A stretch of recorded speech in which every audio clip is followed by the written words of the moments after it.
Hello, Eurovision fans. Thank you so much for coming to my channel, Eurovision Histories. Today, I want to look at the odds as they were the week before the Eurovision final and the day of the Eurovision final, and kind of see where they went wrong, where they were correct, and to draw conclusions for next year as well. What kinds of trends can we see? So first of all, I have the odds 1 week before the final, as you can see on the screen. Sweden was at 39% winning chance, Finland in second place with 23%, and France 8%, Ukraine 6%, Spain 4%, and Norway 4%. So what I usually say about the odds is that the UK is usually overvalued, and they were this year as well. They were around 10th place, both a week before the final and the day of the final. And obviously that did not turn out to be the reality. So we can always kind of remember that the UK is a bit overvalued. Why? Because a lot of the betting sites are based in the UK, and UK people like to bet on their own entry, I guess.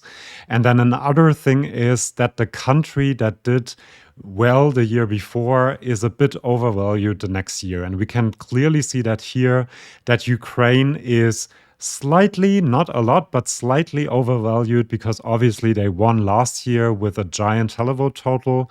And I also think that that is the case with Spain because people thought, especially because it's such a phoenix out of the ashes story, that Spain came third after years of terrible results, to be honest, with Chanel. So people kind of expected that they would continue on this trajectory, I think, and they didn't quite see that Blanca Paloma's song might not have had the mass accessibility that you need to do well at Eurovision. Another effect you can see here is that a bombastic staging that France had, and this is right around the time of the rehearsals, can help you in the odds temporarily. However, if the staging is too bombastic and kind of overshadows your whole song and the charisma of the performer, it can also not work out in the end. And that is what happened here. I mean, you can obviously see that France did not come third, unfortunately. And I think that's a bit because of the very bombastic performance that people thought would help her with the televote. I did too, but in the end, it did not. What you can also see is that Israel and Italy were undervalued quite a bit.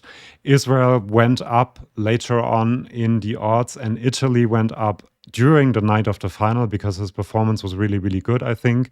However, you can also see another trend that I usually see, and that is that Sweden is a bit overvalued, usually by the odds, because Finland was much closer to Sweden than these odds would have suggested. And if we go to the day of the final, that becomes even more apparent. Sweden with a 53% winning chance, Finland 22%, Ukraine 6%, Israel 4%, so it went up a bit, but Spain still at 2% and France also at 2%. So Sweden overvalued here, then countries that did really well the year before, Ukraine and Spain, being a bit overvalued, and Italy still not appearing anywhere, even though he came fourth in the end. And also Norway fell out of the top 6, as you can see. And obviously she did really well in the televote in the final as well. So what kinds of conclusions can we draw from this if we go back here?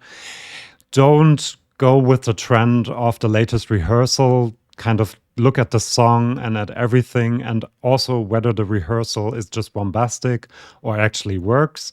Kind of have in mind that a song or a country that did well the year before doesn't naturally do well the year after. Have in mind that Sweden is usually a bit overvalued and other countries are a bit undervalued. You cannot say that about Italy because they are sometimes overvalued, sometimes underrated, but it kind of depends. Israel, I still don't quite understand why it did so well, to be honest, because I still think it's a bit of a messy song, but the odds were wrong about that.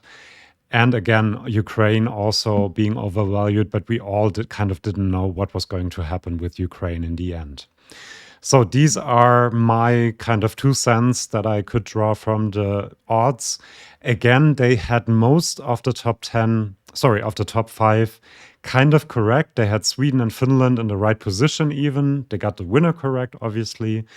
They had Israel, but then they got two wrong, and these were Ukraine, but Ukraine came sixth.